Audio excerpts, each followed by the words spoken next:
नमस्कार दोस्तों। उम्मीद है कि आप सभी सुरक्षित हैं और लॉकडाउन का पूरी तरह से पालन कर रहे हैं। आज मैं आपके लिए एक और एक्टिविटी लेके आया हूँ। आपने एक मुहावरा तो सुना होगा, दूध का जला छाछ को भी फूक फूक कर पीता है।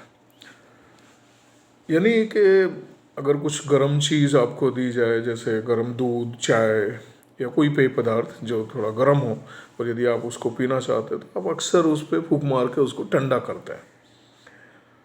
पर सोचने की बात यह है कि अगर आप एयर कंडीशन रूम में बैठे हों या आम तौर पे हमारा कमरे का तापमान हमारे बॉडी टेम्परेचर से तो कम ही होता है। मान लीजिए 30 डिग्री के आसपास भी अगर हम मान लें, अगर गर्म है तो, नहीं तो 25 से 30 डिग्री के बीच में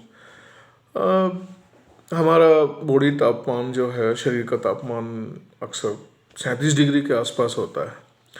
तो चीज़ें ऐसे ही ठंडी होनी चाहिए, हो जानी चाहिए कमरे में। तो फिर फूंक मारने से क्यों हम लोग ठंडा करते हैं? अभी फूंक मारने का भी एक तरीका है कि जब हम फूंक मारते हैं तो आपने अक्सर देखा होगा कि आप अपने मुंह को एक खास शेप में बनाते हैं।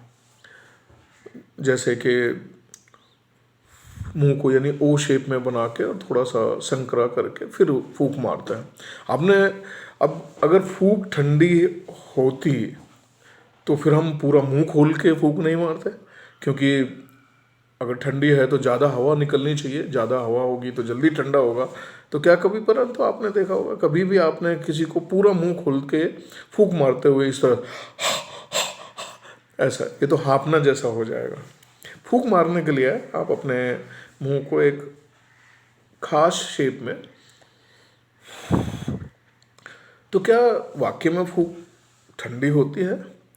अगर है तो ऐसा क्यों? क्योंकि चाहे आप मुंह पूरा खोलें, चाहे आप संकरा रखें, तापमान तो हमारा उतना ही रहता है, यानी लगभग 30 नॉर्मली जो है 37 डिग्री तापमान।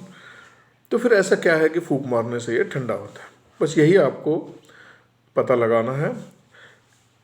अब एक एक्टिविटी करें और फिर उसका जवाब हमें लिख के भेजने की कोशिश कीजिए कि ऐसा क्यों होता है फूंक मारने से, जबकि हमारा तापमान कम नहीं होता बॉडी का रूम टेम्परेचर के मुकाबले। तो करना यह है कि आप पाम, अपना जो हथेली का पिछला हिस्सा जो है हाथ का, ये ले लीजिए। ये थोड़ा ज़्यादा सेंसिटिव होता है। और फिर पहले इस तरह से फूंक मारें और अनुभव कीजिए कि आपको कैसा महसूस होता है। अब अपने मुंह को पूरा खोलें और एक बार फिर महसूस करें कौन सी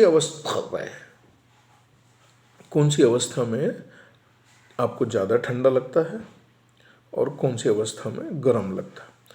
आप अपनी ऑब्जर्वेशन, अपने एक्सप्लेनेशन के साथ हमें लिख भेजिए। मेरा ईमेल आईडी है ukr@nehrusciencecenter.gov.in। जल्दी कीजिए, हमें आपके जवाब का इंतज़ार रहेगा। धन्यवाद।